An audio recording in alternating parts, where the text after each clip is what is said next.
है। इसी तरह से यहाँ पे भी करेंगे कि बिजली के बिल ज़ीरो आएंगे और जिनके बकाया बिल हैं उनके बिल ज़ीरो करेंगे और किसानों के बिजली के बिल ज़ीरो करेंगे। ये 3 बड़ी अनाउंसमेंट। और चौथी और सबसे महत्वपूर्ण चीज़ कि केजरीवाल जी ने दिल्ली में केवल और केवल बिजली के बिलों से मुक्ति नहीं दिलाई लोगों को, महंगे महंगे बिजली के बिलों से मुक्ति नहीं दिलाई, बल्कि जो लंबे लंबे पावर कट लगते थे दिल्ली में 2015 से पहले, पूरा ब्लैकआउट चलता था।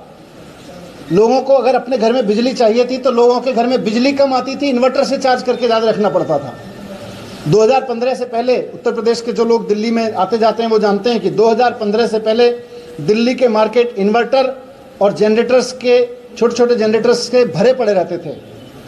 लेकिन 2015 के बाद केजरीवाल जी की मेहनत से, सरकार की मेहनत से वो नज़ारा बदला है और अब दिल्ली में 24 घंटे बिजली उपलब्ध है। दिल्ली के लोगों को, लोग जनरेटर और इन्वर्टर खरीदना भूल गए हैं, बाज़ारों से इन्वर्टर और जनरेटर गायब हो गए हैं। यही काम उत्तर प्रदेश में भी होगा। खाली ये नहीं है कि 300 यूनिट बिजली फ्री, किसानों के लिए बिजली फ्री और बकाया बिल माफ़ नहीं है। खाली 24 घंटे उत्तर प्रदेश में बिजली मिल सकती है और 24 घंटे उत्तर प्रदेश में बिजली मिलेगी अगर आम आदमी पार्टी की सरकार बन गई तो। आम आदमी पार्टी की सरकार बनवाई है, 24 घंटे बिजली की हम गारंटी देते हैं। और मैं इसलिए कह रहा हूँ सब जगह, इसलिए ये ज़रूरी है क्योंकि दिल्ली में जहाँ इतने बुरे हालत थे, दिल्ली में बिजली बनती नहीं, उत्तर प्रदेश से बिजली खरीद के दिल्ली की सरकार देती है और राज्यों से खरीद के देती है। वहाँ पे अगर 24 घंटे बिजली आ सकती है तो उत्तर प्रदेश में तो बिजली का उत्पादन होता है। उत्तर प्रदेश में तो खूब जगह है जहाँ बिजली और बनाई जा सकती है। उत्तर प्रदेश में जहाँ बिजली बन रही है और वहाँ बनाई जा सकती है, वहाँ 24 घंटे बिजली क्यों नहीं मिल सकती? क्योंकि सरकार की नीयत नहीं थी। आम आदमी पार्टी की सरकार लेकर आई है। हम गारंटी देते हैं, केजरीवाल जी की तरफ से गारंटी है कि उत्तर प्रदेश में भी 24 घंटे बिजली मिलने लगी। नमस्कार साथियों, यूपी के चुनाव नज़दीक आ चुके हैं। सारी पार्टियां यूपी में जाकर बैठ गई है डेरा डाल के और ज़ोरों शोरों से चुनाव की तैयारी चल रही है। आश्वासन दिए जा रहे हैं, लालच दिए जा रहे हैं। कोई हिंदू कार्ड खेलेगा, कोई और कुछ, और चुनाव जीतने के लिए पूरी कोशिश करेगा। आम आदमी पार्टी ने भी अपना एक अलग सा कार्ड खेला है। 300 यूनिट तक बिजली फ्री कर देंगे। जिसके बिल बकाया है पिछले, उनको सबको माफ़ कर देंगे। मतलब लोग आज से ही बिल भरना बंद कर देंगे। चुनाव तो 22 में है, तो 6-7 महीने का जो बिल है वो भरेंगे नहीं, और फिर आम आदमी पार्टी की सरकार आते ही वो बिल माफ़ हो जाएंगे। किसानों को टोटली बिजली फ्री देंगे, तो बहुत अच्छी बात है। हो सकता है कि यूपी के वोटर जो है खुश हो गए होंगे कि चलो इलेक्ट्रिक बिल तो अभी भरना ही नहीं है अपने को। लेकिन साथियों, थोड़ा सोचिए, यूपी का जो पॉपुलेशन है वो करीब करीब 22-25 करोड़ का है। मान लो कि एक परिवार में 4 लोग हैं तो 25% परिवार वहाँ रहते हैं, ऐसा समझ लो। तो 6-7 करोड़ परिवार, मतलब 6-7 करोड़ मीटर यूपी में है। अब मिनिमम 1 मीटर का बिल 1000 रुपये भी आता है, तो 600-700 करोड़ लोग जो है उनका 600-700 हज़ार करोड़ 600-700 हज़ार करोड़ हर महीने बिल आएगा और वो बिल आम आदमी पार्टी भरेगी। आपके मन में ये सवाल आना चाहिए कि ये पार्टी इतने 600-700 हज़ार करोड़ रुपए हर महीने कहाँ से भरेगी? कहाँ से आएगा पैसा?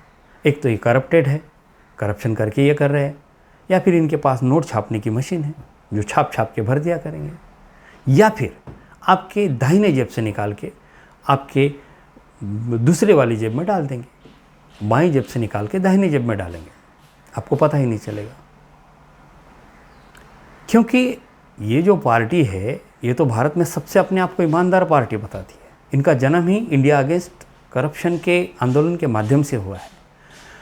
तब का तो एक माहौल था कि ऐसे लगता था कि जैसे इस देश में जितने नेता और जितनी पार्टियां हैं उनमें से सिर्फ ईमानदार अगर कोई है तो अरविंद केजरीवाल है, बाकी सारे तो करप्शन में डूबे पड़े हैं। इस तरह का माहौल बना दिया था इस व्यक्ति ने। तो भैया आज मेरा सवाल है इनसे कि आप इतने 600-700 हज़ार करोड़ रुपए हर महीने भरोगे तो कहाँ से भरोगे? वो भी ज़रा जनता को बता दीजिए। और अगर आप करप्शन करके भरने वाले हो तो फिर कांग्रेस क्या बुरी है, तो बीजेपी क्या बुरी है, समाजवादी पार्टी क्या बुरी है, बहुजन समाज पार्टी क्या बुरी है, सब तो एक जैसी है, आपको क्यों वोट दे। या फिर ये केजरीवाल साहब की बहुत गहरी चाल है, क्योंकि ये 300 यूनिट का लालच देखिए, वहाँ इनकी सरकार तो बननी है नहीं, ठीक है। तो इनको खाली अपना खाता खोलना है। कुछ लोग लालच में आके इनके 10, 12, 20, 25 सीट आ जाएंगे तो यूपी में इनका खाता खुल जाएगा आम आदमी पार्टी का। इस चक्कर में लोग 300 यूनिट फ्री कर रहे, देना तो है नहीं, क्योंकि पूरी सरकार आएगी तब जाके देंगे ना ये 300 यूनिट के पैसे। सरकार ही नहीं आएगी तो देने की ज़रूरत ही नहीं है। 20-25 MLA ऐसे ही आ जाएंगे लालच में, देने की ज़रूरत ही नहीं। तो ये जो इनके इरादे हैं इसको ज़रा समझने की कोशिश कीजिए।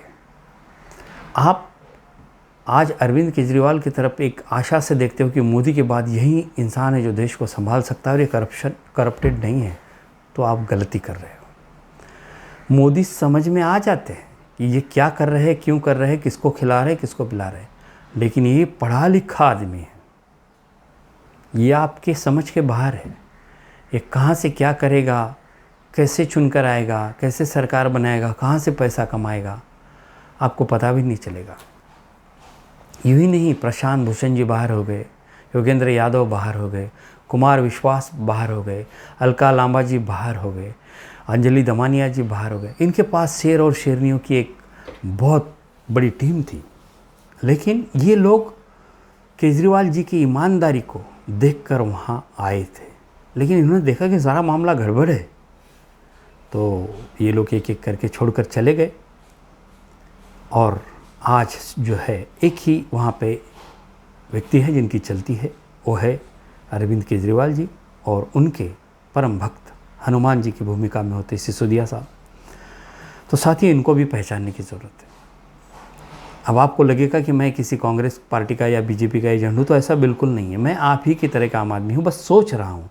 मुझे प्रश्न मेरे मन में आया है कि ये इतने 600-700 हज़ार करोड़ रुपए कहाँ से लाएंगे हर महीने, तो जाहिर है कि ये करप्शन करेंगे, या फिर मैंने बाकी के जिस तरह से समझाया वो इनके इरादे हैं। वैसे तो ईवीएम से चुनाव लड़ने जीतने में कोई अभी मतलब ही नहीं बचा है, क्योंकि ईवीएम मैनेज करके चुनाव जीते जा रहे हैं। मैं तो आपको सलाह दूंगा, या तो आप अपने चुनाव क्षेत्र से कोई निर्दलीय उम्मीदवार जो अच्छा है, समाज सेवक है, उसको खड़ा करके उसको जिताइए, या फिर ईवीएम से होने वाले चुनाव पर बहिष्कार कर दीजिए। कोई फ़ायदा नहीं, आपका वोट आप जिसको दे रहे हो उसको नहीं जाएगा, किसी और को चला जाएगा।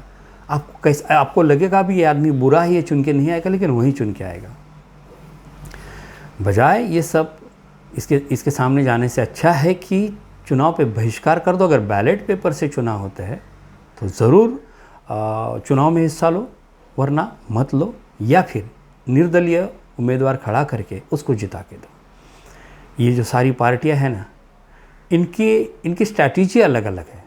लोगों को लुभाने की, लोगों के वोट पाने की स्ट्रैटेजी अलग अलग है। मुख्य जो ध्येय है, उद्देश्य है, वो एक ही है, करप्शन, लूटना। और ये लोगों को अलग अलग तरीके से बेवकूफ़ बनाते हैं, और कुछ नहीं है। आप इनके इरादों को समझिए और घर में बैठे रहिए, इलेक्शन में हिस्सा मत लीजिए, या फिर कोई अच्छा सा इंसान चुन कर दीजिए। इनके तरफ आप आशा से मत देखिए और कोई लालच में मत आइए। इनका कोई धर्म नहीं है, इनकी कोई जात नहीं है, इनका देश से, इनका आपके राज्य से, उसके विकास से कोई लेना देना नहीं, कोई संबंध नहीं है। इनको सत्ता की पड़ी है और सत्ता पाकर पैसा कमाने की पड़ी है। इसके अलावा इनका कोई इरादा नहीं है और कोई धर्म भी नहीं।